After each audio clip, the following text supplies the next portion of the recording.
Greetings. All right, well, sounds good. Greetings. Welcome to Kiy NY007.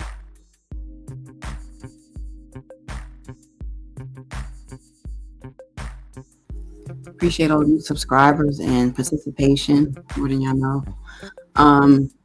To get right into it, there's a lot going on. So, here in Philly today, we have Harris and Waltz, who are running for president for the so-called United States of America. So we got that going on. So there's a lot going on with that. We want to show some live footage. They wouldn't tell us what time they were starting, so figured I was starting around noon Eastern. And Waltz is due to be one of the other places at 4 p.m. So they're doing Philly. No, actually, JD Vance is in Philly. Right. And they're going to be in Harris is going to be in DC. Vance should be in Michigan right now, according to my records. But hello, how's everyone doing? Hope everyone's doing good. And we'll get right into it.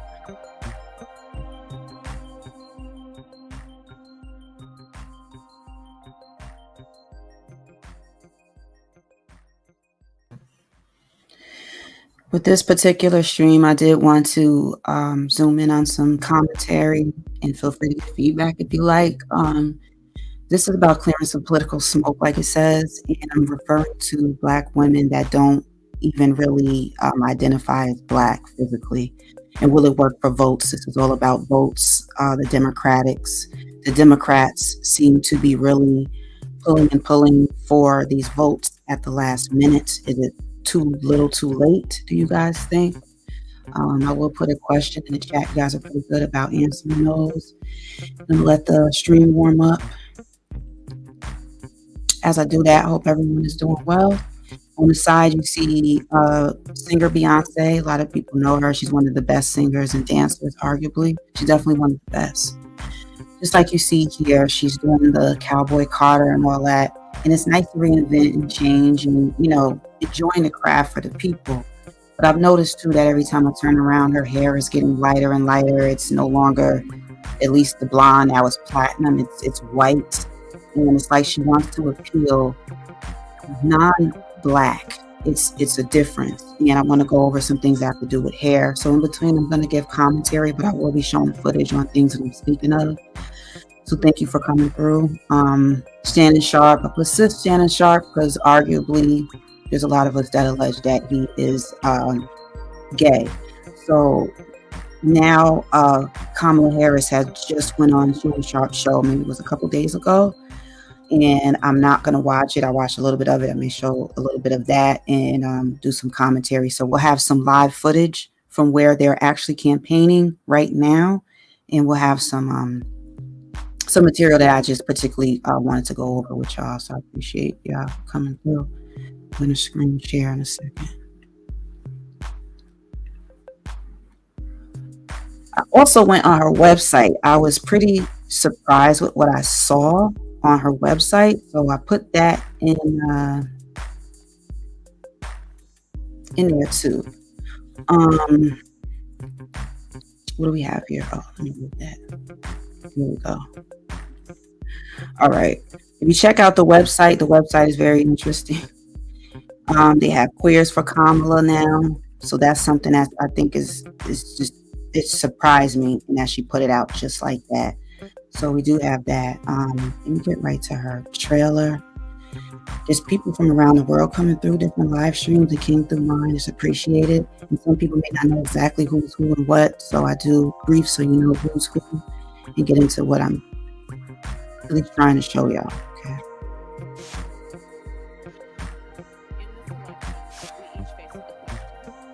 What kind of country Her campaign do we trailer. want to live in? There are some people who think we should be a country of chaos, of fear, of hate. But us, we choose something different. We choose freedom.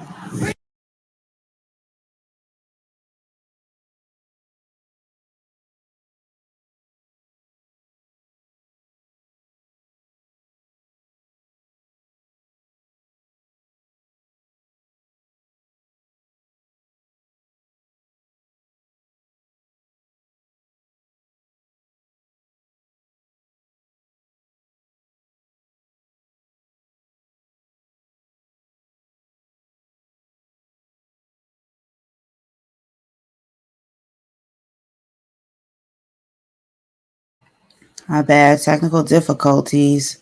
Barack's somewhere going in live, so we can just switch over to him. My bad.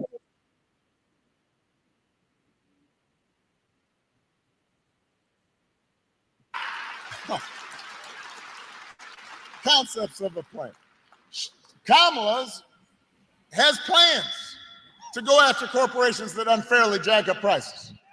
She has plans to make it easier for you to build and buy a home. She's got plans to limit out-of-pocket healthcare costs. She's got a plan to give a tax cut to 100 million middle class and working Americans. And if Congress passes a bill to restore the reproductive freedom that women had for nearly 50 years, the freedom that Donald Trump bragged about taking away, Kamala Harris will sign it into law.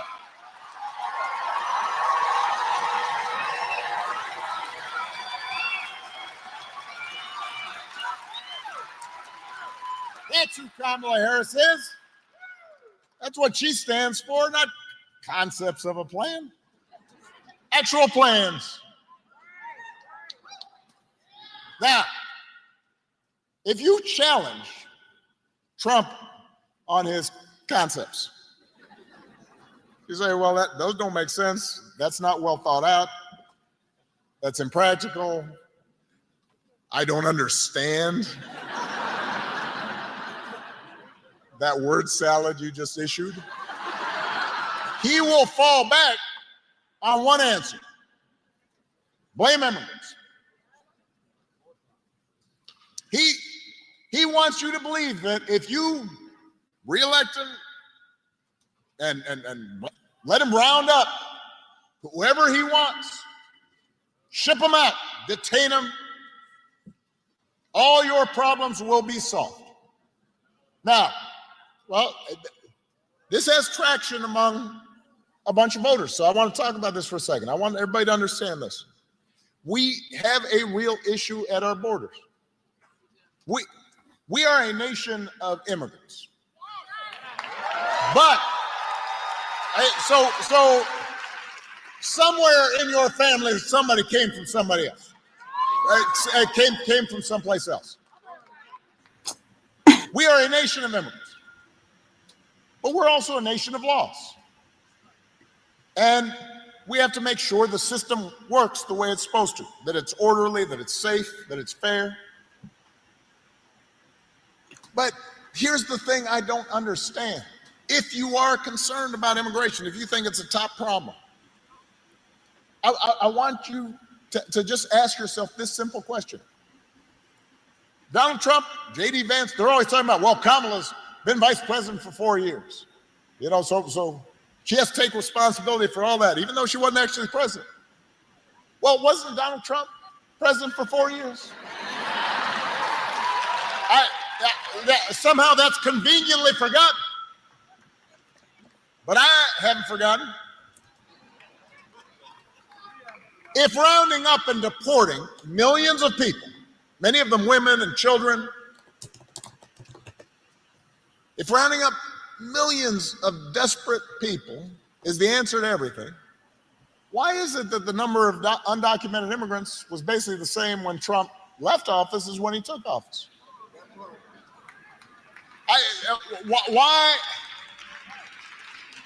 Why didn't he solve this problem when he was in office? Well, I'll tell you why.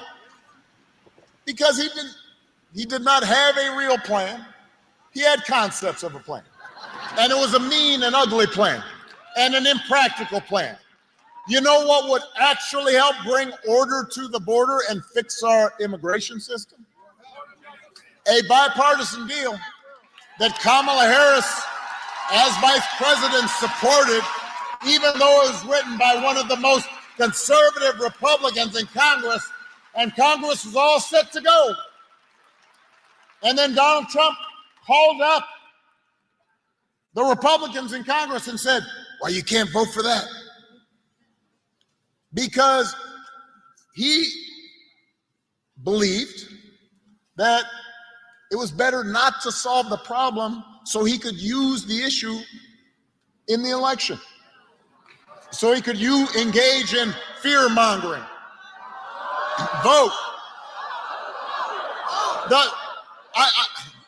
We do not need a president who will make problems worse just to make his politics better.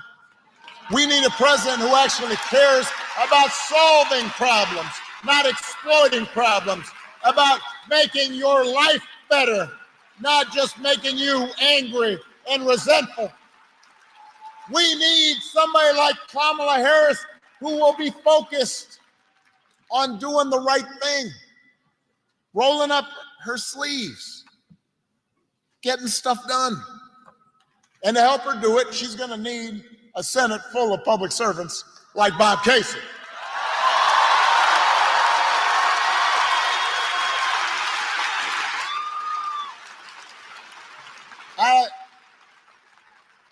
I have known Bob for almost 20 years. I know his wife. I have watched his gorgeous daughters grow up. Now he's a grandpa. Although his grandson, the little guy, wouldn't give me a fist bump in the photo line. He was feeling kind of shy. I was like, oh man, next time, just let me hang him. I can tell you this. I love this entire family, and I can tell you there is nobody who is more humble, more honest, more rooted in his community, more dedicated to this great state than Bob Casey. All the guy cares about is doing the job and looking after the people he was elected to serve. And that's the kind of person we need to send back to Washington. We need public servants like that. He's the kind of person who's going to help Kamala get stuff done.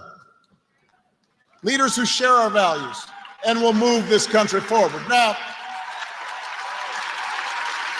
in these closing days, because remember, y'all are the choir here. But we need to reach the unconvinced. And when we talk to people, I think it is super important for us to be respectful and to listen, not just talk, and understand where folks are coming from, and recognize not everybody's going to have the exact same perspective as we do. But one thing that you will hear from a bunch of folks, including maybe some of your friends, family members, coworkers, is they don't believe politics can make a difference in their lives. You know, they just think politics is nasty and it's frustrating, and with so much crazy swirling around. I understand why people would just say, you know what, that's just not for me. It has no impact on me. Doesn't matter who's in charge. And that's why whenever I talk to people who are frustrated or disillusioned or cynical about politics, I don't try to sell them the moon. I'm honest with them. Politics is not going to solve all your problems. It won't. Whoever's in there as president, it's not going to change everything. It's not going to eliminate poverty. No matter how well-meaning a president might be, it's not going to get rid of all racism. You'll still get frustrated with your boss. Your kids, especially if they're teenagers, they'll still act up. People you love may still get sick. Politics is not a cure-all. But your vote matters because government, a president, a senator, they can make your life a little better or a little worse. Right. We want to go with the better. So we're a nation divided. In America, we're divided. I'm going to, like I said, play some of the live footage. I will have some commentary, and then once they get going, I'm just going to let it rock. But, you know, honestly, I do have a live stream coming up too, where I will be talking about the Obamas and how they've been talking to us. I don't appreciate it. The men have been offended by some of the ways that Obama's come out. I feel offended as a woman by the way Michelle Obama came out over the past weekend. I will be showing things on that. So if y'all want to come back, I will have some commentary to give on that. I want to take a moment and share screen here because this is still about Kamala Harris, and that's where they're at. She didn't hit the stage just yet. Hopefully I can be heard because the network has been, I don't know what's going on. But when I went on her website today, may have been my first time, I noticed she has a bus specifically for queers. She is reaching out to queers. I have it in my community section. If you want to check that out, there's a sign up. It's unbelievable, the routes they're going and how we're just separating by our sexual lifestyle and race. I didn't pick this. They're picking it. I don't enjoy it. Somebody else may be. I think it's just causing more divide. I think it's strange. I don't think it's necessary. I would like to know your thoughts, whether you watch it live or you catch the replay. Here they're stating 7 days left. We have Waltz. He's going to be at 4 p.m. He's going to be at, I don't know, somewhere. I wasn't write it down. Vance is going to be in Michigan at noon. Trump in Philly at 7 p.m. So just making that known also. But regardless to what, it's like there's just a lot of divide. Right now, I want to switch on to why I have this as a header also. By the way, if you do change your hair color or whatever's going on, you know, what you like, that's fine. But there's a difference between how you identify for fame and fortune. Beyonce's hair is naturally dark brown, which this is her hair. She's always wore blonde. It's getting lighter and lighter. Some people are saying her skin is changing. I think it's so to pick people that are supposed to move us just because they may be popular is BS. When now you're like black vote, black vote. Now, not only is it so much black vote, I'm going to show you something else that's on her website now. And this is B. Now, I like it. I like the other hairstyles. I do, but it's just, it's not natural. Recently, Beyonce did a commercial because she wants to show off a hair care product she has. She's a good singer, dancer, all these great things. Acting is not her thing. It's not going to happen. Didn't work out. I'm so glad she stopped. Now I want to show something too really quick. And some people have called me racist. I can't be racist because I'm not the creator of racism. Only the creator of racism can be racist. That's the most simplest way I could put it. Debate me any day or night. Not playing with y'all. If you subscribe to me, it's nothing but the realness here. I try to be entertaining, but it's infotainment at times. Check this out for a second. This isn't on me. This isn't us on me. I'm going to cam off. All right. This is when it comes to blonde hair. This is my point too. The genetics of blonde hair. Very first sentence. For all those brunettes wishing their hair was natural blonde, a small genetic change could have made all the difference. Which is funny how they even started, because they're like assuming everybody don't want no blonde hair. Just some people do. But hold on a second. Because our appearance is so strongly influenced by the color of our skin and hair, geneticists have long sought to understand the genetic basis of their traits and when they evolved. So they've done studies, quiet secret studies, things like that. But in Northern Europeans, the closest gene to the SNP is linked to blondness, is KITLG. The SNP stands for single nucleotide polymorphisms. So that's what that is. Only certain people have blonde hair. Usually darker hair is dominant. Most people have black hair. Do y'all know the rarest color hair? The rarest color is red. Now, the reason I'm bringing this up is because not only would Kamala Harris have an identity crisis, she picked another one, which is Beyonce. This has nothing to do with whether I like her or not. I like the truth. And in America, a lot of African-American women are shunned upon, and I didn't realize that until more recent days through YouTube, to be honest.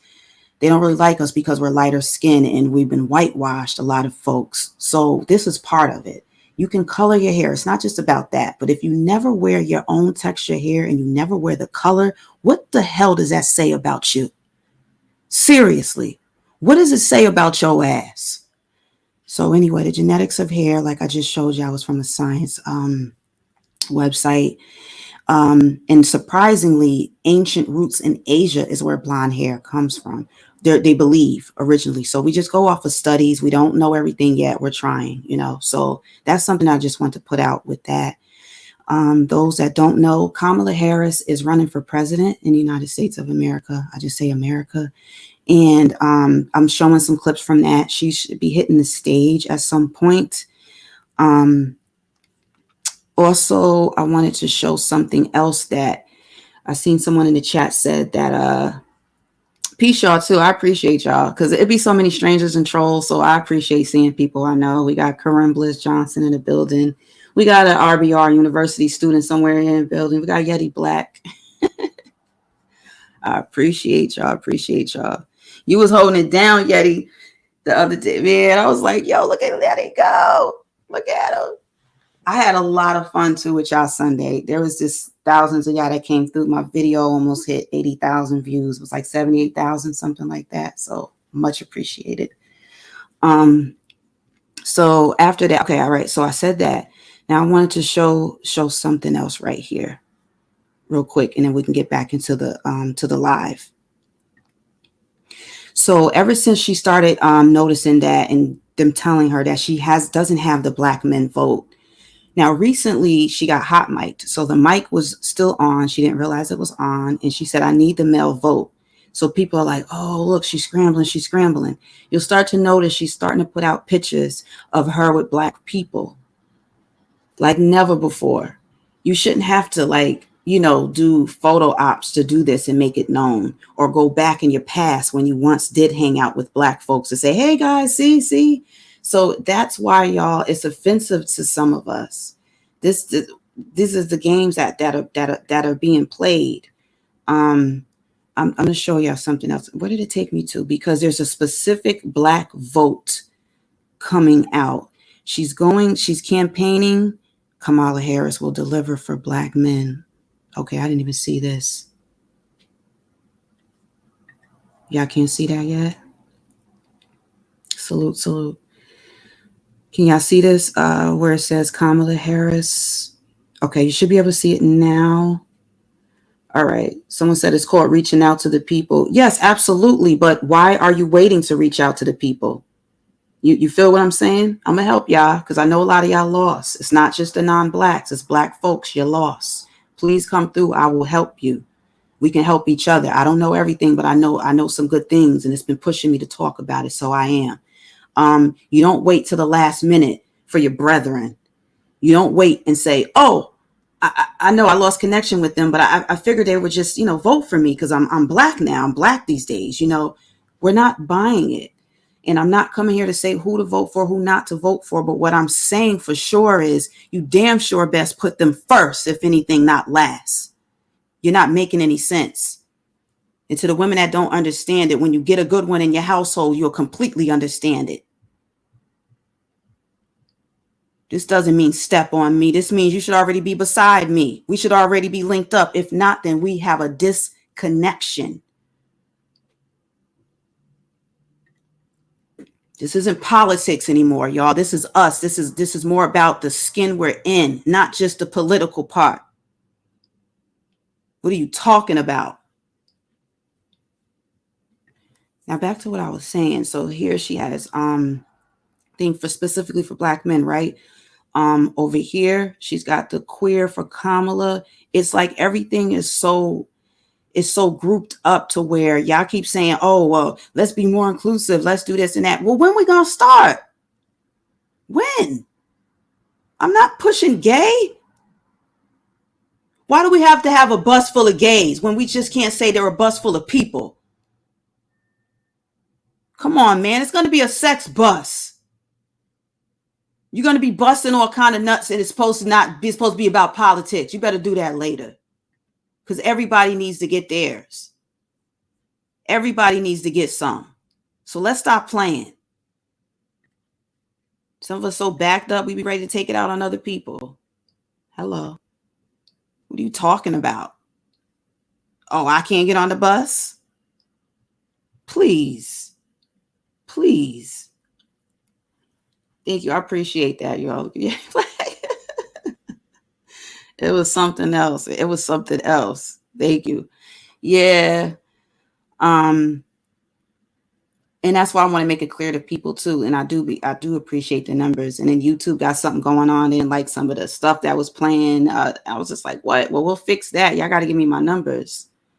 Cause I hit, like at least 1,000 hours just in that day of watch time. You need that so that you become a partner with YouTube. So I'll be doing stuff in the background, all kind of stuff to try to get it right, man.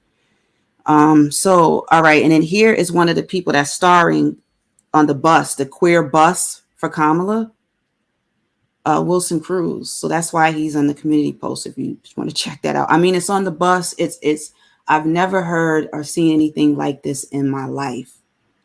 Never. I'm not knocking y'all sexuality. I'm knocking how you're presenting it. What are you talking about?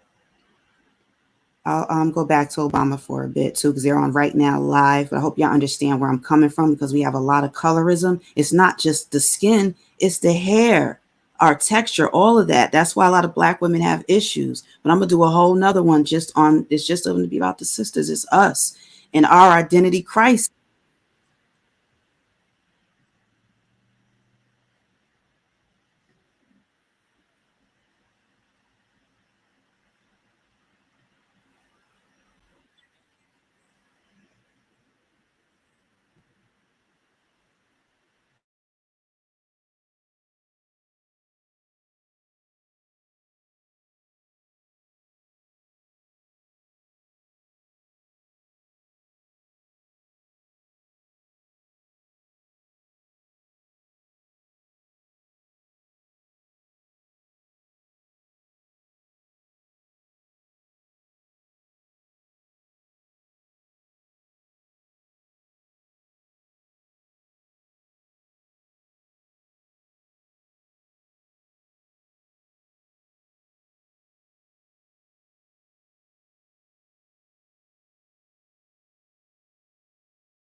This is an open platform too, open chat room, but just keep it respectful. So I'm gonna get this person on out of here, or at least delete this, because I don't lie, you lie. I bet if I drop this link right now, you won't come up. You won't even be able to debate me.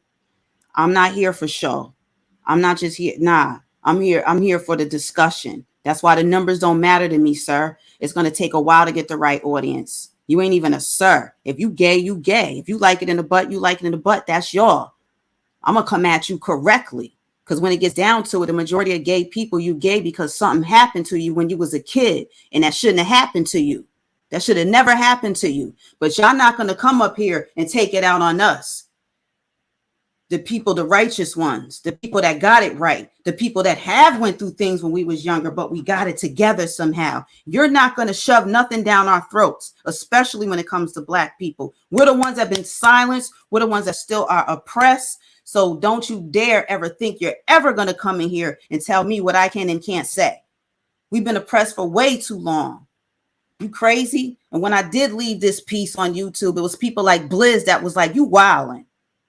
What you mean you leaving? People like Yeti Black that hit me off with not just because of that, but it was his words.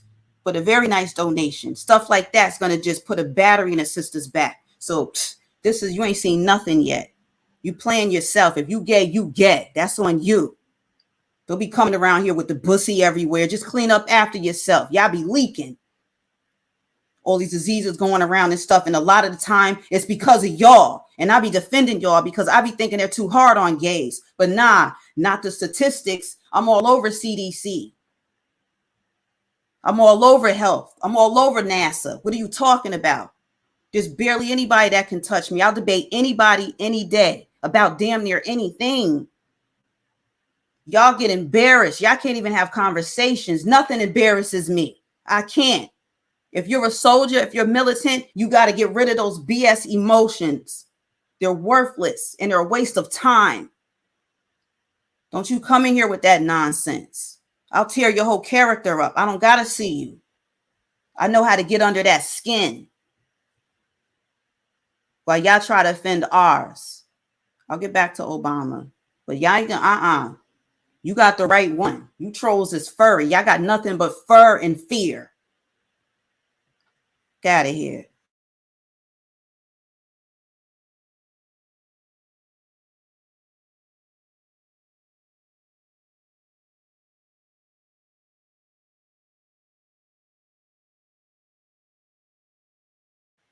Shout out to Simo too. Appreciate you. And the cash app you sent me. I wasn't even on live. I appreciate you.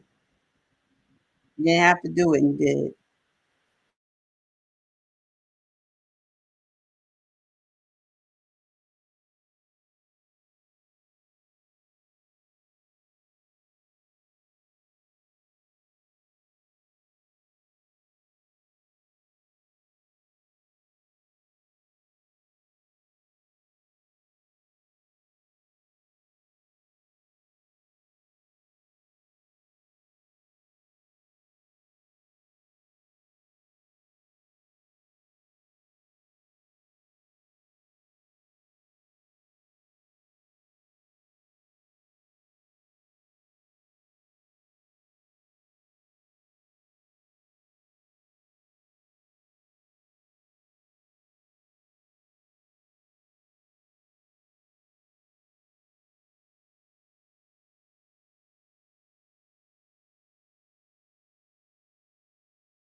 That was from Sunday. We went in New York City.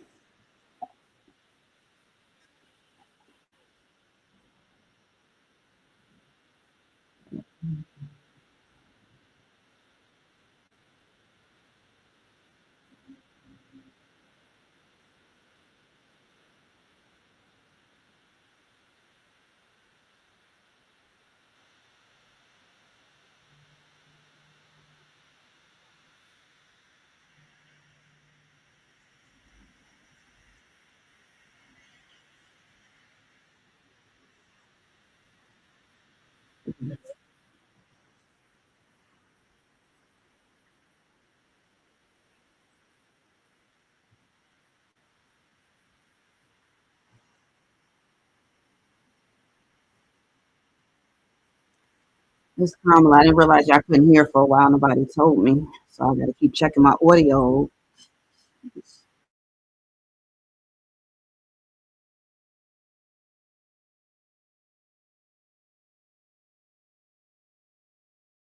All right, that's fine. I'm gonna get right back into the footage. There's live footage going on right now with Obama. So we have him with supporting Harris, Kamala Harris in Philly right now. Hang on. Let's see if we can get this right. We are YouTube. What's going on?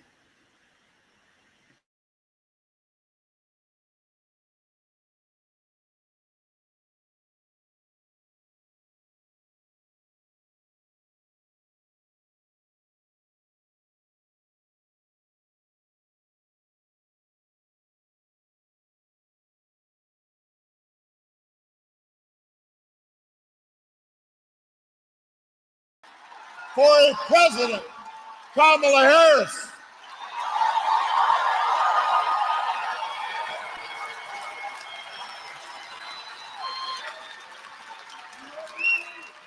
And the good news is Kamala Harris is ready for the job. I mean, this is a leader who has spent her life fighting on behalf of people who need a voice and need a champion.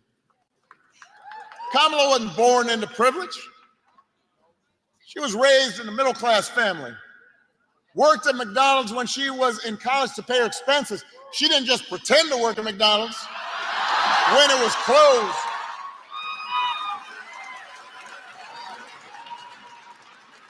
She actually cares what people are going through.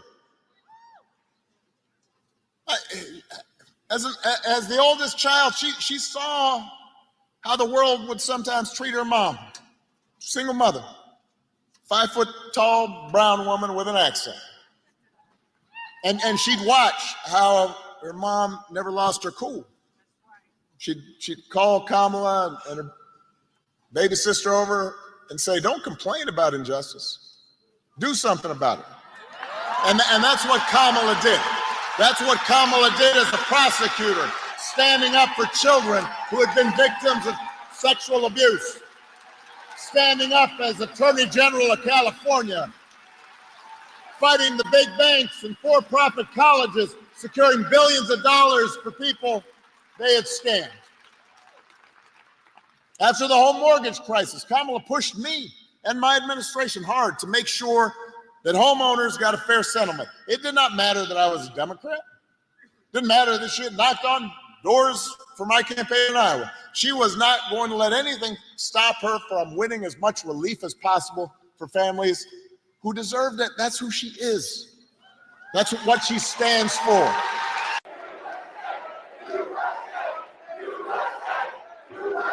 We're getting to JD Vance also live. Thank you. It is great to be here in Racine, Wisconsin. You got done with Obama.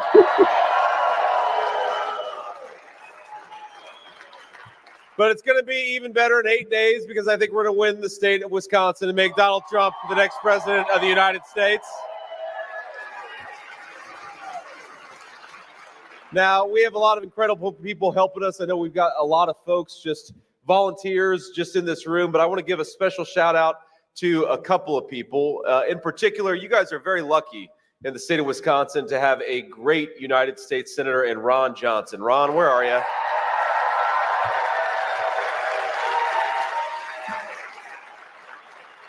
A good guy. We've also got the great Congressman Brian Stile. Brian, where are you? Thank you, man.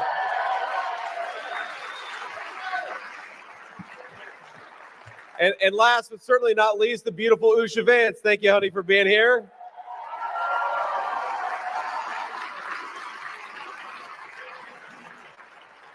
Now, I was told actually right before I came on the stage that I guess Governor Tim Walz was here just a few days ago.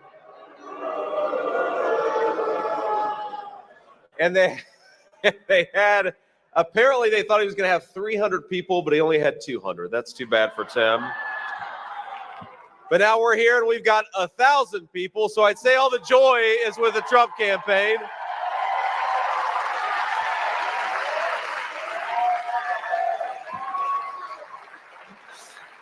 Now, why, of course, we ought to ask ourselves, why is the joy with the Trump campaign? And I think there's a couple things that we have that they don't. First of all, Okay, I made a I'm actually mistake. proud You're traveling of a my lot running and mate's writing a record, lot. Thank you. and Tim Walz is ashamed I don't of see his how running you're doing mate's a record. fraction of what any of That's us one do. big difference. But I figured out, I think that the thing that we're allowed to do on the Trump campaign that they wish they could do on the Harris-Walz campaign is just tell the truth to the American people. And, you know, there are all these little ways in which I think the dishonesty of the Kamala Harris campaign comes out, and some big ways too. But, you know, my favorite is I was reading a little bit about the news this morning, and I saw that Governor Tim Walz, they're going to appeal to the young men vote in the United States of America by playing Madden on the internet with AOC. That's their new strategy. They did that yesterday, and they did it, of course, during, you know, when most normal people were watching real football, not watching Madden online with AOC and Tim Walz. But he also, I guess, took to social media and said that AOC was really good because she ran a good pick six. And I'm like, you know, I'm a casual football fan. I paid attention to the NFL and college football for most of my life, and I don't know what it means to run a pick six. You know, you would, for the football fans in the audience, you know, you would like run a spread offense or you'd run a West Coast offense. You don't run a pick six. A pick six is something that happens on the field. And this guy's supposed to be a football coach. And I thought to myself, maybe I actually know more about football than Governor Tim Walz. And it's appropriate because I think that Donald Trump knows more about working at McDonald's than Kamala Harris. So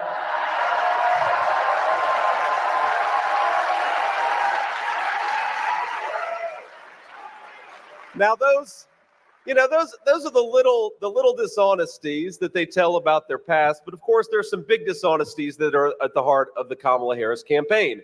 And the number one most important dishonesty is that she has nothing to do with what's been going on in the United States of America for the last 3.5 years.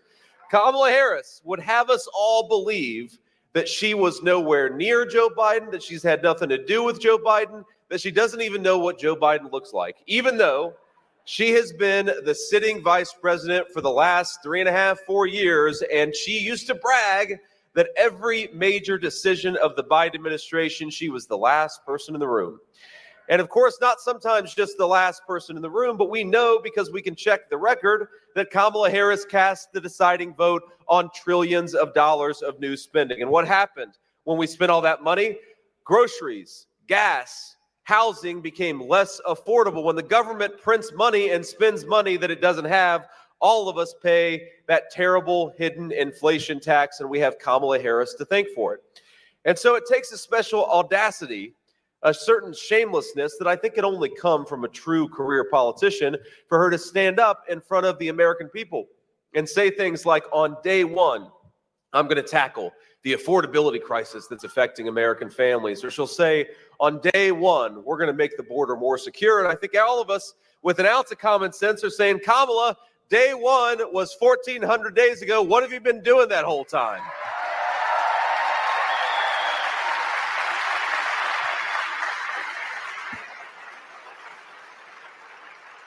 Now, Kamala Harris's surrogate, your illustrious governor, says that, quote, we have the greatest economy we've ever had.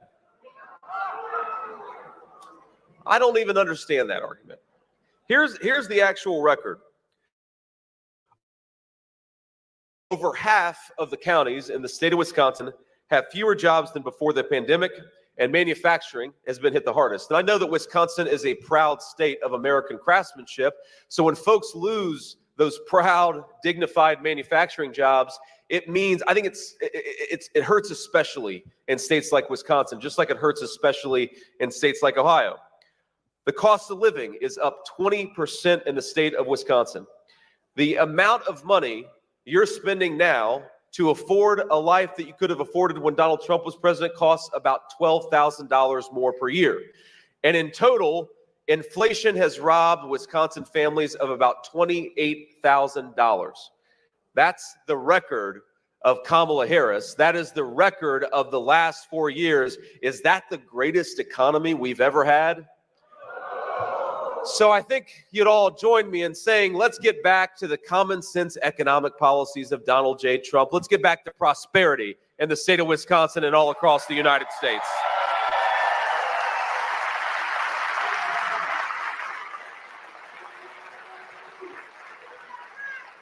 Now, we could go through a lot of other problems of Kamala Harris's economy, but it's not just that Kamala Harris has a terrible record. It's that Kamala Harris doesn't even know how to talk about what she wants to do. And I will tell you that as much as I disagree with our illustrious vice president, I will say one thing on her behalf, that every time she gives an interview, I think she does me and Donald Trump a big favor. I think we gain about 50,000, maybe 100,000 votes. Because remember, as much as she tries to run away from Joe Biden, as much as she tries to run away from all of the disastrous policies the last 4 years, occasionally Kamala Harris will make the mistake of telling the truth. And it usually will come up in the forum of one of these softball interviews. I don't know if you've seen Kamala Harris. She does not that many hard interviews. I think she's only done one maybe since the entire campaign started. And of course, you know, me and Donald Trump, we go everywhere. We talk to everybody because the people who want to lead you ought to go out and earn your vote, not be expected to just be given your vote. I think that's common sense.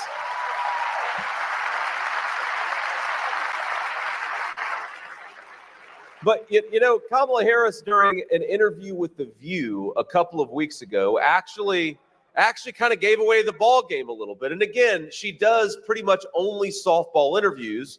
But the problem with a softball interview is that you still got to be able to hit a softball. And I don't know that Kamala Harris could hit a T-ball based on some of the conduct that we've seen over the last few weeks. Because remember, she's trying to say that she's had nothing to do with the policies of the last 4 years. So they give her the ultimate slow pitch right over the middle. They say, what would you have done differently? Name one thing that you would have done differently than Joe Biden. And she says, nothing comes to mind.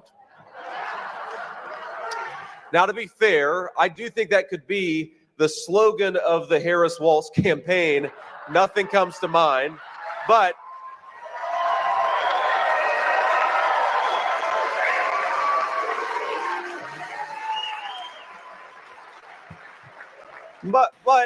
there's a serious truth behind it, which is that if you can't name anything different that you would have done over the last 4 years, then how can you run on being the candidate of change?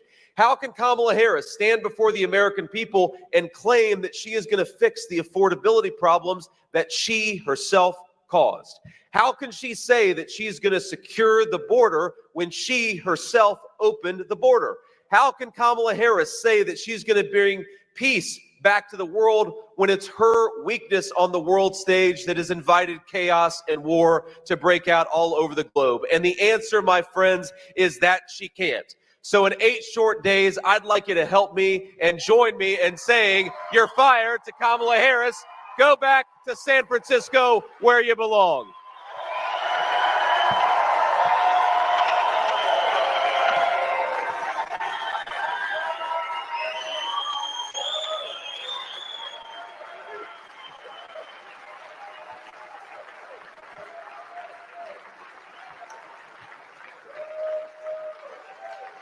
I mean, there is so much that we can walk through with Kamala Harris's failed leadership. We could talk about the fact that our national debt has exploded over the last 4 years. We have never had, I know Ron Johnson cares about this as much as anybody in Washington, we have never had peacetime spending like this.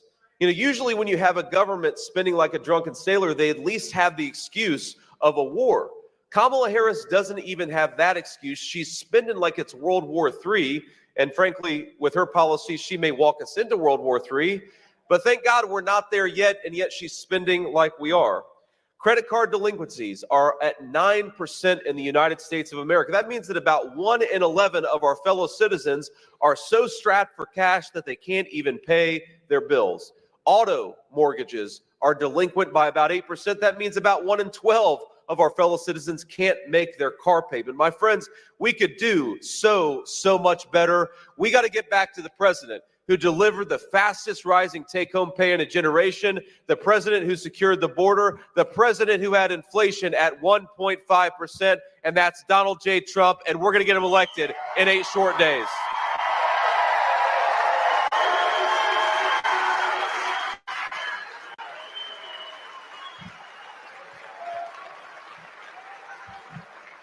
Now, of all the issues that we could talk about, I think we believe in the common sense principle that our schools ought to educate our children and not indoctrinate our children, right?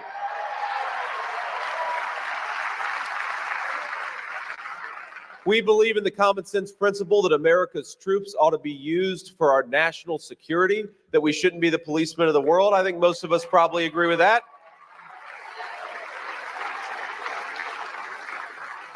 But there is one issue, I think, above all others, where Kamala Harris has represented such a radical departure from the successful policies of Donald J. Trump, and that is at the border. And what a disgrace what's going on at the American southern border. You know, when I became the vice presidential nominee, one of the first trips that I made to Wisconsin, I talked to a lot of local police officers and sheriffs, and they told me that they had recently arrested a Mexican drug cartel member an hour north of Milwaukee, Wisconsin. Almost hard to believe, and yet we have all over the beautiful state of Wisconsin, we have drug cartel members who are selling fentanyl into our communities, who are committing violent crimes, who are sex trafficking minor children into our communities, and they're doing it because Kamala Harris rolled out the red carpet for the worst people in the world. And I think that we could do so much better with just a very, very simple principle, that if you came to this country illegally over the last 4 years, our message is very simple: pack your bags, because in 3 months you're going back home. And if you do that,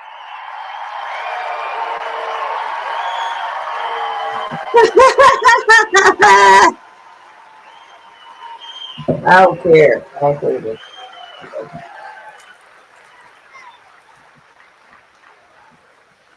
because since 2020, you know that opioid deaths have doubled in this country. Fact. It's now the leading cause of death of our young people is drug overdoses, and most of the drug overdoses are caused by fentanyl brought into this country by Mexican drug cartels. Now, we talk about that problem all the time, and rightfully so, and my family was very personally affected by this. It's one of the reasons why I care so much about it. Now, I was raised by my grandmother, and the reason I was raised by my grandmother is because my mom struggled with addiction. And I'm proud to say that Mom has now been almost 10 years clean and sober, and that's an incredible grace.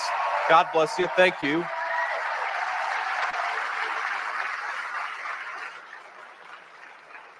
But I can't help ask myself, what if 15 years ago, when Mom had an overdose and I was a young kid praying by her bedside, hoping that she would wake up, what if she had taken what Kamala Harris has let come into this country over the last few years? I don't think that I would have gotten that second chance with my mother. And when you look at the number of people who are dying from this poison, we know that there are hundreds of thousands of American citizens who haven't gotten that second chance over the past 3 years.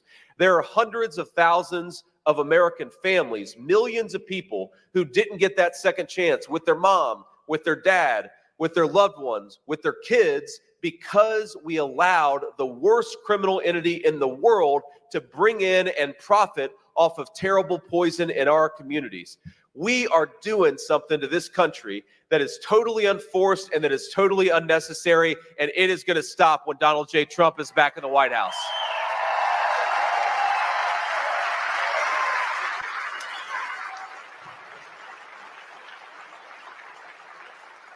But that is a problem, fentanyl, that we talk about a lot. And again, we talk about it a lot, rightfully so. But we don't talk about some of the other problems that come from that wide open southern border.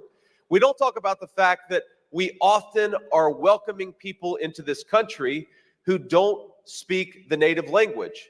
And so what happens when those children end up in the schools of American children? We know that it distracts from a quality education for American citizens. I'd ask you to look, and you probably don't have to look. A lot of you have experienced it personally. Emergency room and hospital wait times are skyrocketing in this country. Why are they skyrocketing? Because we've allowed millions upon millions of people who have no right to be here to step in front of the line of American citizens. And I believe, by the way, that we should be a compassionate nation. I don't blame anybody for wanting to come to the United States of America. But first of all, you got to come the right way, and you got to come through the proper channels.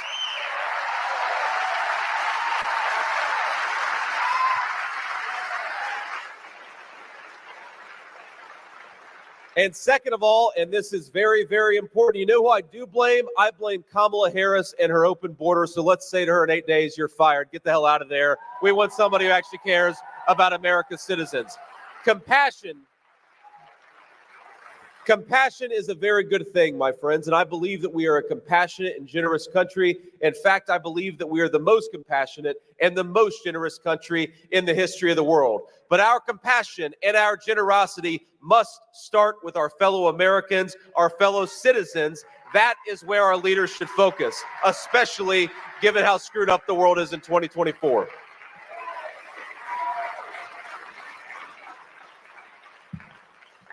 So let me just offer a couple of final thoughts on this border crisis, and then I want to talk about Kamala Harris's campaign, because as much as they talked in the early days that her campaign was the campaign of joy, I think this room has got more joy than the whole Kamala Harris campaign, but we'll talk about that in a second. There's one problem that I think the media is so dishonest about it, so I talk about it at probably every event that I do because it's important. And that's the issue of housing for young Americans in particular. I am the first millennial on a major party ticket, and I speak for a lot in my generation, and especially people who are even younger than I am. We want to be able to afford the American dream of homeownership, and we want every American child to be able to own a stake in this country that all of us love. But because of what's happened to housing prices, we have a whole generation of American citizens who are looking to the future, wondering whether they're ever going to be able to start a family or ever to be able to buy a home.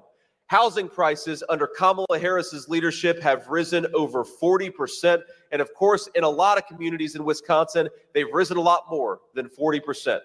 That is a disgrace. To do that to our young people, to tell them they're not going to be able to own a home in the country that their parents and grandparents built, we have got to do so much better. And here's how we're going to do it. Because there are two things that we've got to do to make the American dream of homeownership affordable again. Number one, we got to lower interest rates and build more houses. It's very simple. If you go and buy a house right now, mortgage interest rates are as high as they've been in probably 30, 40 years in the United States of America. And not to mention that, but we're not building enough homes.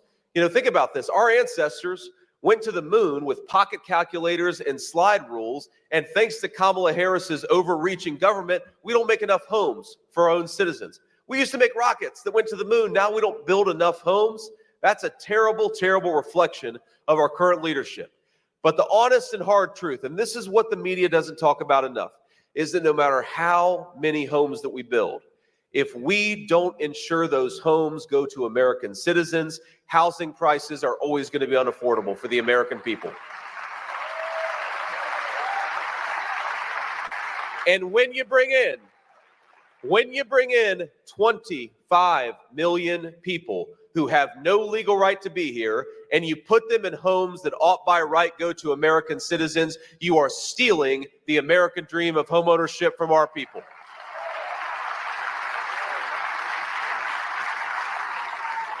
So while Donald Trump and I will fight to lower mortgage interest rates, we are also going to fight to build more homes. We are most importantly going to fight to ensure that American homes go to American citizens and our young people will be able to afford the American dream again.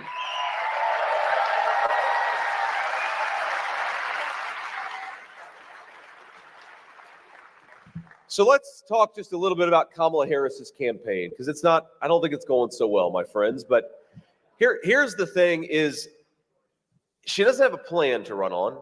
She doesn't have a record to run on. And when they ask her what she's going to do to solve the many problems that the American people are facing because of her broken leadership, Kamala Harris, they'll say, what are you going to do to tackle the inflation crisis confronting our citizens? And by the way, when you ask President Trump that question, you ask me that question, the most important thing specifically that we can do to lower prices for our citizens is drill, baby, drill. Unleash American energy. And that is the most important thing. Now, because think about this. If a truck driver who delivers the groceries to the grocery store is paying 45% more for diesel, then all of us are going to be paying more for groceries. Or if the guy who delivers the lumber and the building materials to a job site is paying 40% more for gasoline, then all of us are going to be paying more for the homes that get built at that job site. So the most important thing we can do is just unleash America's energy workers, and Kamala Harris is proposing to do the exact opposite, which is probably why when they ask her what her specific plan, what does she want to do, no slogans, to solve the inflation crisis for the state of Wisconsin and the American people, she'll say, well, I grew up in a middle-class family. And I'm sitting there watching going, wait a second, you didn't answer the question. What are you going to do for those middle-class families so they can afford groceries and housing again? And if you don't have a specific answer to this question, you belong nowhere near the Oval Office of this country.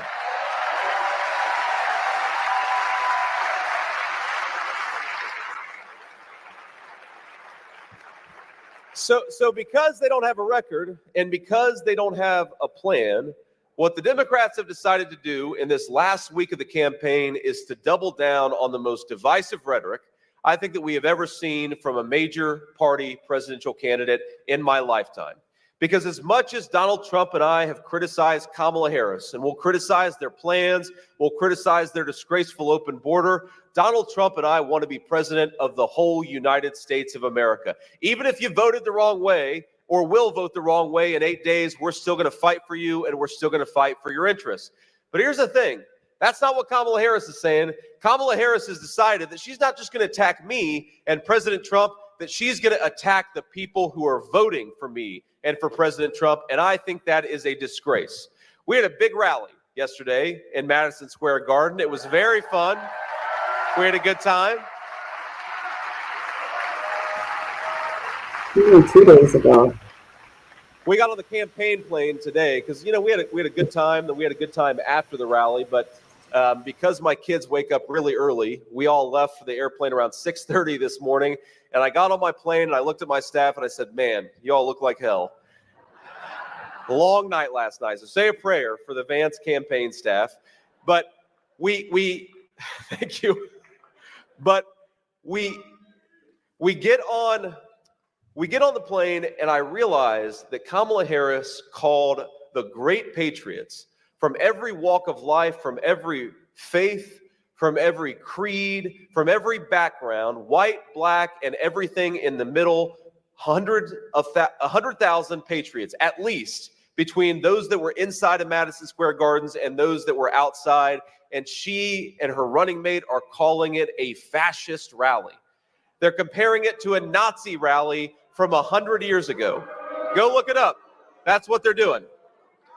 Now, it's absurd for a whole host of reasons. But you know, one of the reasons it's most absurd is because the proud patriots, I imagine that nearly every person in this room has a relative who served in the Second World War. Our families actually went and defeated the Nazis.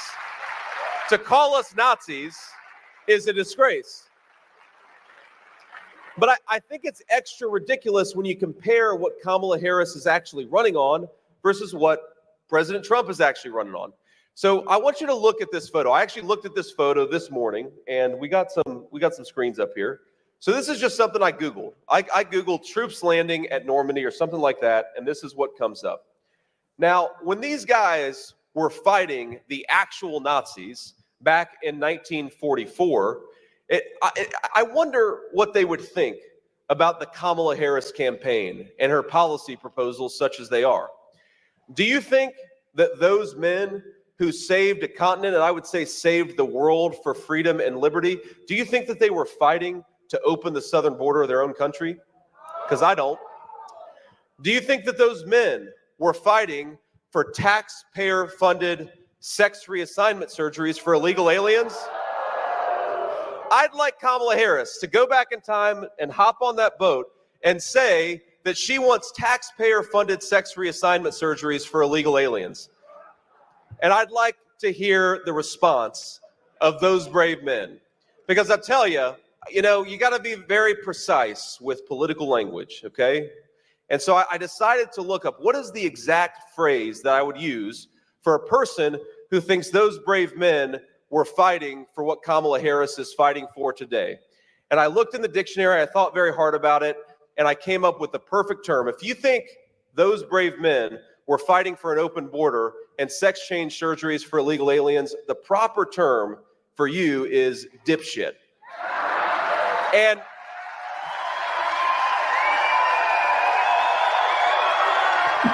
Oh, wow.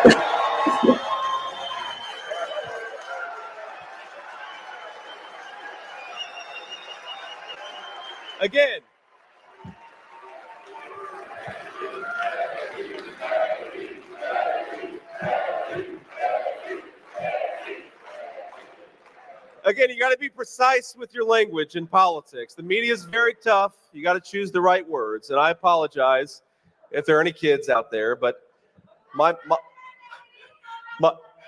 mamaw cussed a lot. I turned out okay. So one final thought, and then we'll take a few questions from the local reporters. We've had a lot of fun here, and most importantly, we're having fun in the service of something, which is saving this country and making sure our fellow citizens can afford the American dream again. That's really all this is about. We're trying to make it so that if you work hard and play by the rules, you can afford a decent life. And that's economic principles. That's securing that southern border so we have safe neighborhoods. That's making sure that we have a more peaceful world. All these things are necessary to live in a good life, but we're not going to do it unless we change the leadership of Washington, D.C. So I want to make 3 requests to you before we kick this over to the media. Number 1, I want you to post about this event on social media or text it to your friends, whatever method of communication you use. Talk about what you heard here and talk, most importantly, about why you're voting for Donald J. Trump for President of the United States. That's number 1. Number 2, there's a website called swampthevoteusa.com. That's swampthevoteusa.com.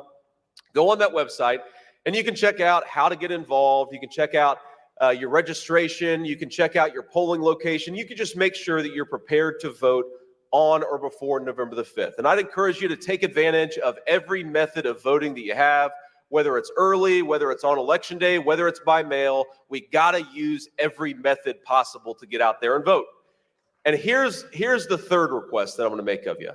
And that's that I want each person in this beautiful hall, I want you to get out there and vote 10 times.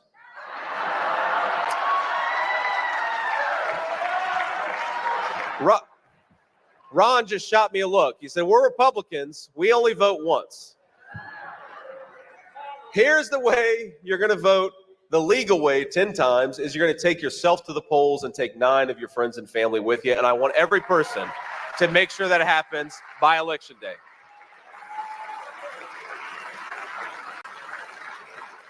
We do that, my friends, we're going to make sure that we win Wisconsin and give the American people a president fit to lead this country, and that's Donald J. Trump. God bless you all. Thank you for having me. It's great to be here.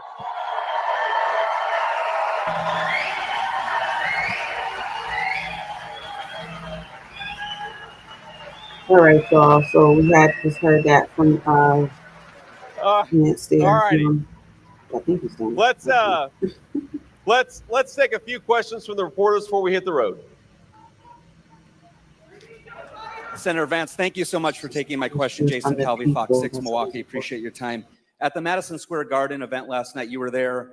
A comedian said that Puerto Rico was a floating island of garbage. Your thoughts on that? Well, my thoughts on that is, first of all, I didn't hear it when it happened. A comedian told a joke, and I don't think that's news worth making. I think what is news is that Americans can't afford their groceries because Kamala Harris has been a terrible vice president. And that's what the American people are interested in, and that's what the American people and the American media should focus on.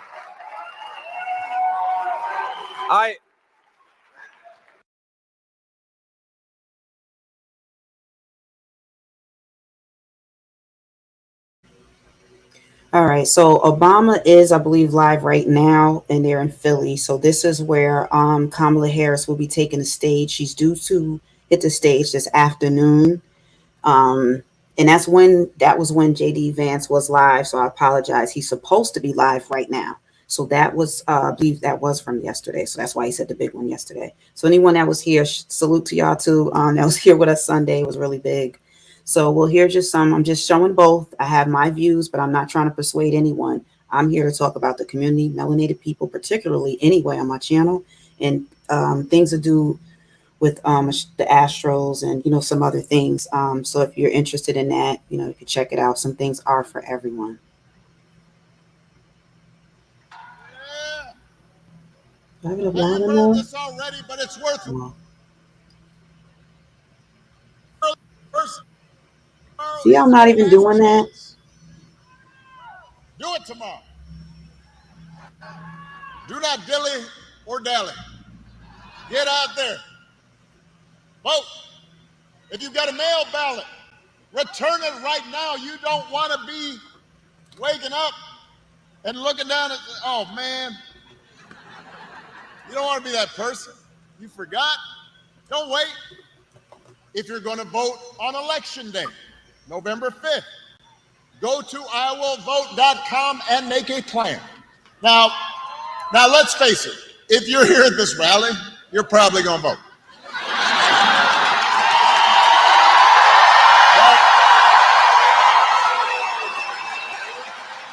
I am preaching to the proverbial choir right here. But you've still got work to do because you need to talk to your friends and family so they have a plan to vote too. Because together we have a chance to choose a new generation of leadership in this country and start building a better and stronger and fair and more hopeful America. Now,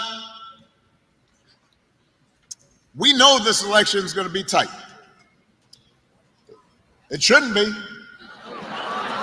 but it will be, because a lot of Americans are still struggling. I mean, we have been through a lot over the last few years. A historic pandemic that wreaked havoc on communities and businesses. And then disruptions from the pandemic caused price hikes. And that put a strain on family budgets. And people started feeling like no matter how hard they worked, they were just treading water. So I get why people might want to shake things up. I understand that. What I cannot understand is why anyone would think that Donald Trump will shake things up in a way that is good for you. Because there is absolutely no evidence that this man thinks about anybody but himself. I've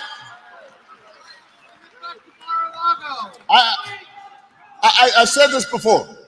Here's a man, a 78-year-old billionaire who has not stopped whining about his problems since he rode down that golden escalator 9 years ago. He's still tweeting all times of night, all caps. When he's not complaining, he's trying to sell you stuff. Trying to sell you gold sneakers. Trying to sell you a $100,000 watch.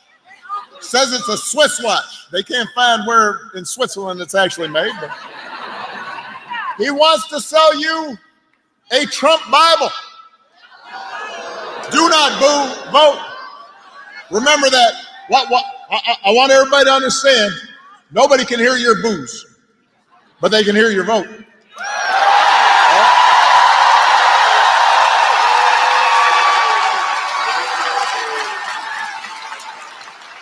So he wants you to buy the Word of God, Donald Trump edition.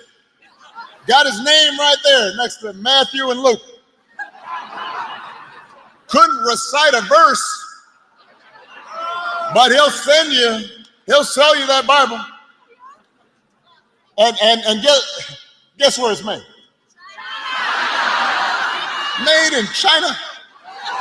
You're Mr. Tough Guy on China, except when you can make a few bucks. You cannot make this stuff up. If it was on Saturday Night Live, everybody would just say, well, no, that's exaggerated. It's not. He's doing it. And the reason he's doing it is because that's what he cares about. His ego, his money, his status. He is not thinking about you. Donald Trump sees power as nothing more than a means to his ends. He wants the middle class to pay the price for another huge tax cut that would mostly help him and his country club buddies. He doesn't care if he costs women their reproductive freedoms. It won't make a difference in his life. Most of all, Donald Trump wants us to think that this country is hopelessly divided between us and them, between the, quote, real Americans who support him, of course, and the outsiders who don't, the enemies within. Because what did I say about Boone?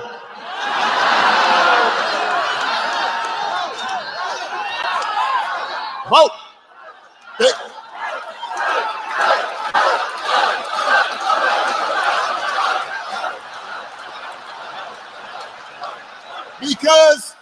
Because Donald Trump understands, and he's not wrong about this, that dividing people, making them angry, will boost his chances of being elected. It's not good for the country, but it might improve his odds. We saw it last night. I know nobody's going to boo now. All you're going to do is vote. Hold on a second. So the man holds this big rally at Madison Square Garden. And the warm-up speakers were saying the most, we're trotting out and peddling the most racist, sexist, bigoted stereotypes.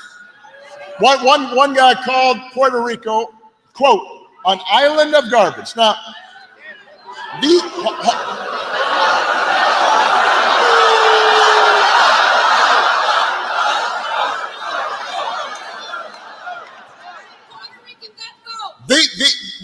are fellow citizens he's talking about. Here in Philadelphia, they are your neighbors. They are your friends. They are your co-workers. Their kids go to school with your kids.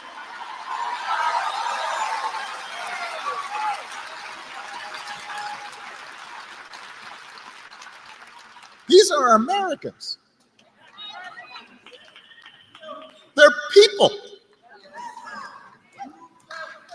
And that is the reason why this election should not be close. It should be clear. Here's a good rule. If somebody does not respect you, if somebody does not see you as fellow citizens with equal claims to opportunity, to the pursuit of happiness, to the American dream, you should not vote for them.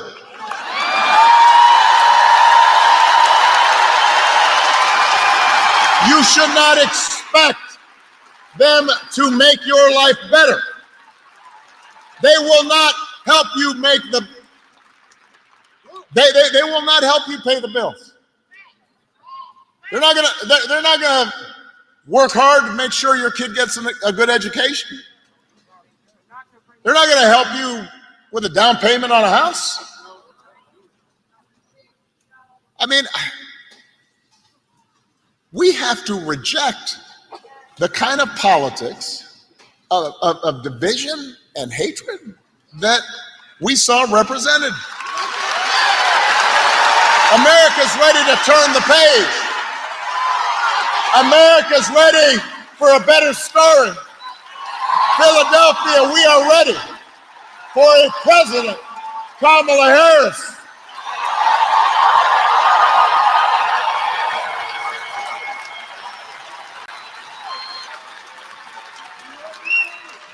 And the good news is Kamala Harris is ready for the job. I mean, this is a leader who has spent her life fighting on behalf of people who need a voice and need a champion. Kamala wasn't born into privilege. She was raised in a middle-class family. Worked at McDonald's when she was in college to pay her expenses. She didn't just pretend to work at McDonald's when it was closed.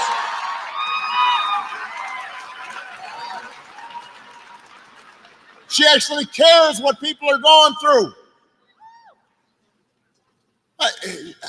As the oldest child, she saw how the world would sometimes treat her mom.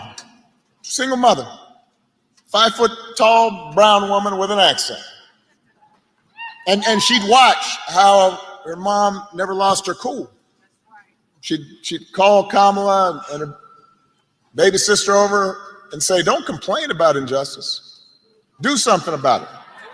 And that's what Kamala did. That's what Kamala did as a prosecutor, standing up for children who had been victims of sexual abuse, standing up as Attorney General of California, fighting the big banks and for-profit colleges, securing billions of dollars for people they had scammed.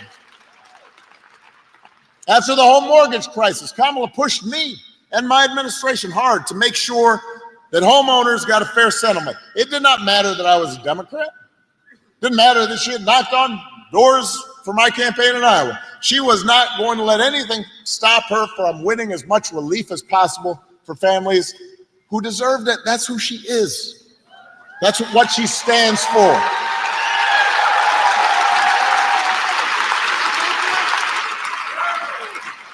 You may not agree with every decision she makes. You didn't agree with every decision I made. You didn't. But you won't find somebody who you agree with on everything. Here's one thing you have to think about and that you can count on with Kamala. If you elect Kamala Harris, she will see you. She will hear you. She will have your back every single day. She knows what it's like to struggle and to work hard and to be on the outside looking in. And she'll have an outstanding partner in Governor Tim Walz. I love that dude. I mean, he's a veteran, he's a teacher, he's a coach. He's a marksman, a hunter, been a great governor. I found out a while back, he can even take a vintage truck apart and then put it back together again. Which made me wonder, do you think Donald Trump can do that?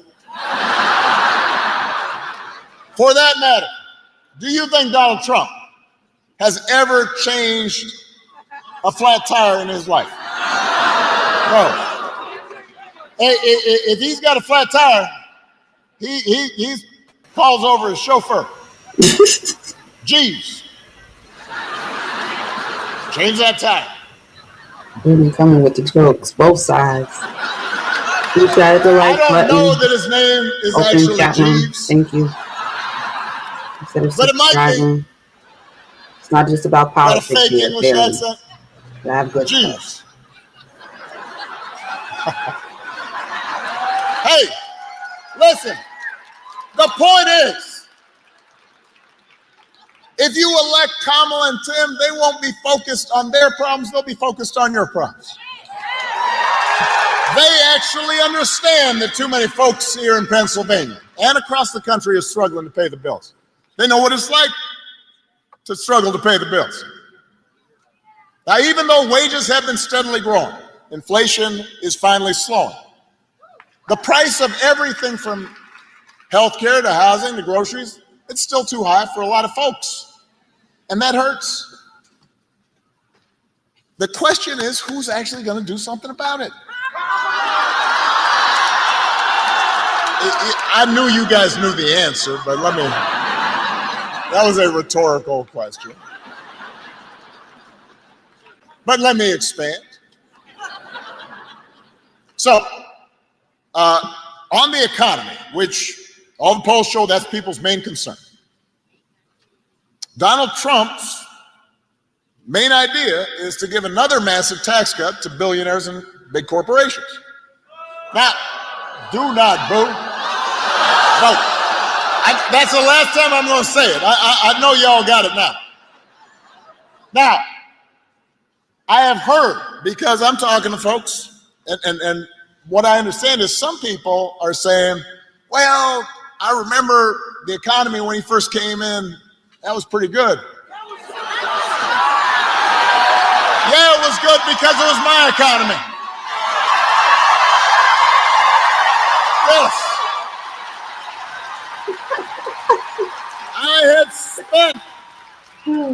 I had spent the previous 8 years. I had spent the previous 8 years cleaning up the mess the Republicans had left me.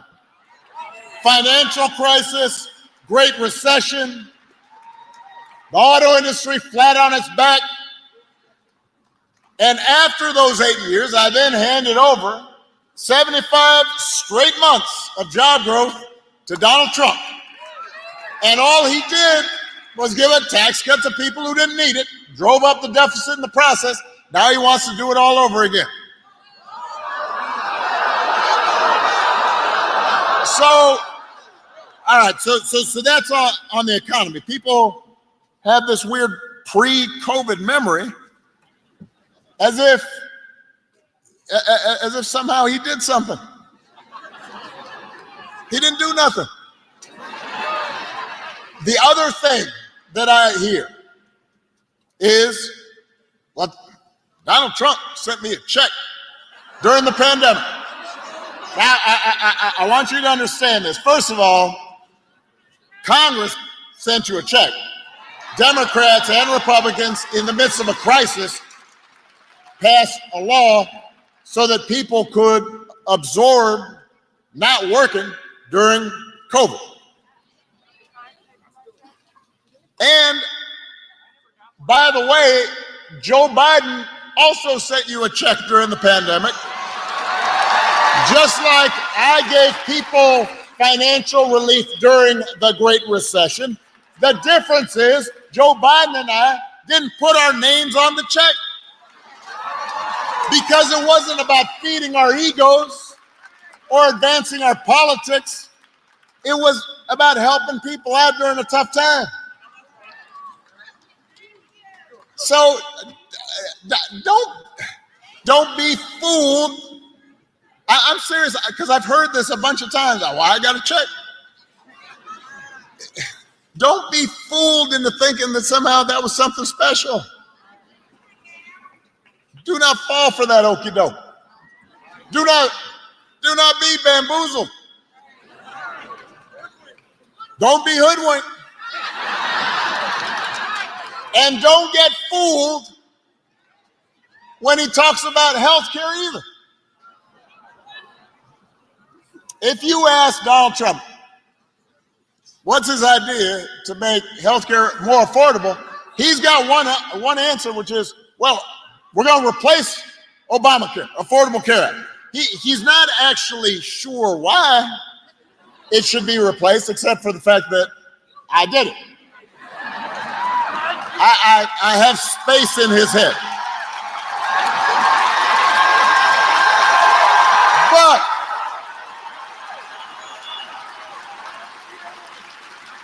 the challenge is that the challenge for him is that Obamacare is now popular. Almost 50 million people have gotten health care because of it that didn't have it before. So, a couple of weeks ago, his running mate on a debate stage had the nerve, had the chutzpah to say Donald Trump, quote, salvaged the Affordable Care Act. That is not correct. All right, so that's some pieces of the latest from Obama. A lot of this is live right now. Still not sure when Harris is going to take the stage. She's due to take the stage in DC this afternoon. And Walls is going to be on at 4 p.m. I think Eastern. So right now it's 1:45 p.m. Eastern time. I want to show something again. I showed in the beginning, which is based on the thumbnail, what's going on with Kamala and just the identity crisis, which has been arisen during this politics. So that's right up my alley for conversation. I'm all about anti-racism. Here she has Kamala will deliver for Black men. So as soon as they started realizing there may be a dip in the votes because there's a lack of votes from Black men, that's when this came about. But I'm thinking it's a little too late. This is her website, and I'm going to show something else that surprised me and just kind of annoyed me. But don't get it twisted. I'm not big on the Republican Party like that. There's some things that I do agree with, but racism anywhere doesn't fly with any of us. But it sucks too when you're being, when you feel like you may be being played because of your race. So, Black folks, African Americans particularly, are really tired of it. You see how a lot of people left. That's a lot of people that are non-Black or don't usually want to hear the truth, and that's fine. I couldn't care less. You're going to get the truth one way or the other. So right here, what surprised me was in her website, it says right here, as y'all can see, right? National Black Voters for Harris Walls. Gun Violence Prevention Voters Phone Bank. Now, I don't know what the gun violence part has to do with it, why they felt they had to have that in the header with National Black Voters. So I don't know what y'all thoughts are on that, but I think that's a little peculiar to me. So we have that. Let me get some of that copyright free music on here. Okay. I appreciate the new subscribers too. Looks like some subscribed to just shortly ago. All right, so this is what's going on right now. So when does Kamala have what it takes, or at least in y'all view? Let me see, because a lot of you did answer on the poll. Much appreciated. Much appreciated. Over 100 votes on that. So I'm gonna take a look now. All right, so it looks like, so my question was, does Vice President Kamala Harris, thank you for the hearts. I usually can't see the reactions, and after it'll say there was reactions, and I'm like, how come I don't see them? Does VP Kamala Harris have the majority vote? Oh, okay, most of y'all said no. 26%, most of y'all, hold on, I'm not reading this correctly. Does VP Kamala Harris have the majority vote? 26% said yes. The most of y'all said no. So 69% of y'all said no, Kamala Harris does not have the majority vote. I added an extra option, which the answer is not with her own people. So what I mean is of ethnic background like hers, whatever she got going on up in there. So 5% of y'all said not with her own. So most of you guys feel like no, she doesn't have the majority vote. Interesting. So I have, wow, okay, 126 votes. That's pretty good. We've been on about hour and a half so far. So a lot of y'all in here. A lot of people just kind of float through. They're just swiping through, and sometimes they stop, and sometimes they hang around or not. But at least it helps to get double digits on the likes. So I see I do have some likes there. People act like it costs, but come back through too. I talk about astros, things to do with astronomy and astrology and stuff like that. Not just I barely talk about politics. It's just the politics been talking to me because of things I talk about, anti-racism in the communities, things too that are spiritual, things from the inside. Some people call it an energy, those type of things I like to talk about and understand when we're around good vibes and not, because it can influence our lives. It is important. It is important. Just like politics is important, so is who we engage with and things like that. So I know a lot of you, some of y'all run from the truth. You're only going to get the truth here and the best of my ability. And I welcome y'all facts and opinions as well. Here and there, I highlight different comments and stuff. And I just ask to be respectful. I don't ban people. You have to really be nuts So I had to ban the same person a bunch of times because the person is a stalker and they have multiple accounts. So there was someone in here earlier that said they threatened to report my channel because I'm speaking the truth. You can't do nothing with the truth. It's not going to go anywhere.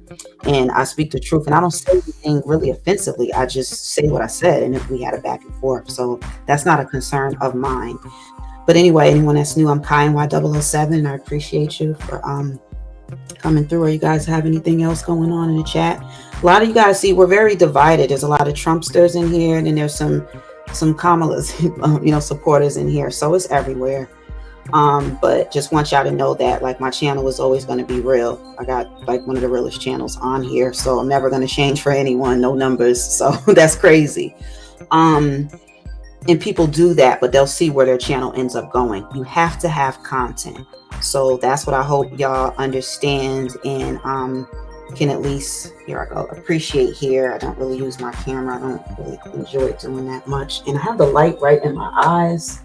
So sometimes I want to look cool, but then sometimes it's really my eyesight that got a little something going on with the eyes. So, but anyway, that's why I brought that up. And Beyonce and the use of certain people saying, the mothers are coming out, the women. So you have to cater to both genders. You can't just be women, women, women. You can get a lot of women voters, but then you can't wait to the last minute and be like, oh, wait, let me get the men.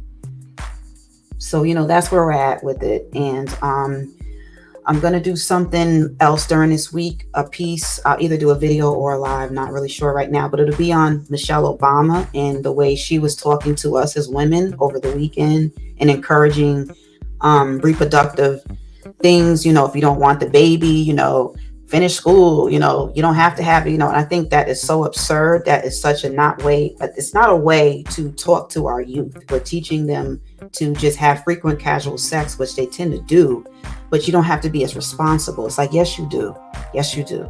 So we need to have real conversation, but it needs to be in the right context too, y'all. So I appreciate y'all too for coming through. I'll show a little more and then do a recap. All right. Thank you.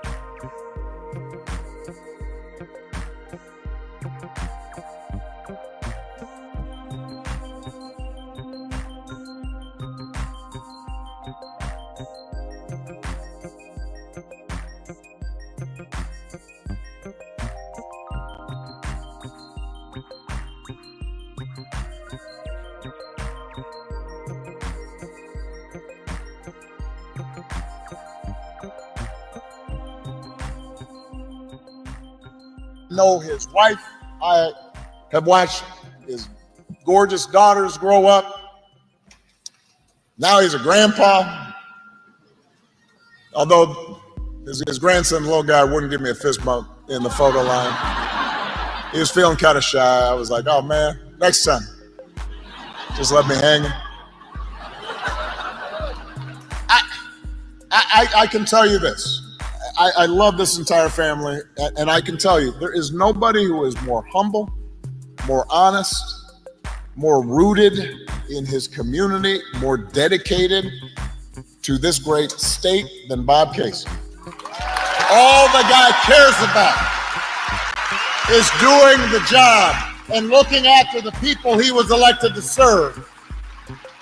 And that's the kind of person we need to send back to Washington. We need public servants like that.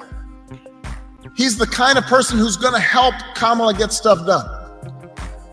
Leaders who share our values and will move this country forward. Now, in these closing days, because remember, y'all are the choir here. But we need to reach the unconvinced. And when we talk to people, I think it is super important for us to be respectful and to listen, not just talk, and understand where folks are coming from and recognize not everybody's going to have the exact same perspective as we do. But one thing that you will hear from a bunch of folks, including maybe some of your friends, family members, coworkers, is they don't believe politics can make a difference in their lives. They just think politics is nasty and it's frustrating. And with so much crazy swirling around. I understand why people would just say, you know what, that's just not for me. It has no impact on me. Doesn't matter who's in charge. And that's why whenever I talk to people who are frustrated or disillusioned or cynical about politics, I don't try to sell them the moon. I'm honest with them. Politics is not going to solve all your problems.